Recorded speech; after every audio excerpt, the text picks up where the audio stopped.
Mga pari, mga abogado at mga miyembro ng NGO ang tumatayong complainant sa ikatlong impeachment complaint na inihain sa Kamara laban kay Vice President Sara Duterte. Sabi nila, kasama sa mga dahilan kung bakit dapat matanggal sa pwesto ang bise ay dahil sa anilay culpable violation of the Constitution at betrayal of public trust. Gaya ng naunang dalawang impeachment complaints, kaugnay ito sa umano'y maling paggamit ng bise ng confidential funds. This is based on the facts that the disbursements of the confidential funds, the disbursements were not properly done. The use of fictitious individuals. Binanggit din sa ikatlong reklamo ang umano'y panunuhol ng bise sa ilang opisyal ng DepEd na inilahad sa mga pagdinig sa Kamara.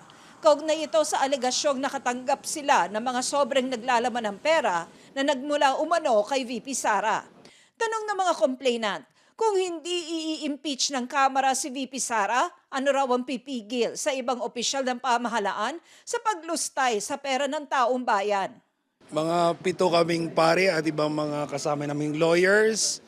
We believe VP Sara committed something illegal and something immoral against the Filipino people.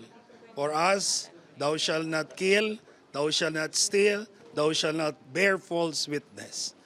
Ang ikatlong impeachment complaint, inendorso na ni Representative Gabriel Bordado ng Camarines Sur 3rd District at ni Aambis OA Party List Representative Lex Anthony Chris Colada. Sinusubukan pa ng GMA Integrated News na makuha ang panig ni Vice President Duterte. Pero ilang beses na rin niyang iginiit na walang naging mali sa paggamit ng OVP ng confidential funds. Dati na rin niyang itinanggi ang alegasyon ng panunuhol. Tinawag pa niyang isang disgruntled employee ng DepEd ang isa sa mga nag-aakusa nito sa kanya. Ayon kay House Secretary General Reginald Velasco, hindi pa niya natatransmit ang naunang dalawang impeachment complaints sa Office of the Speaker. At gaya ng naunang dalawang impeachment complaints, ang ikatlong reklamo ay ire-review ng Legal Department ng Kamara.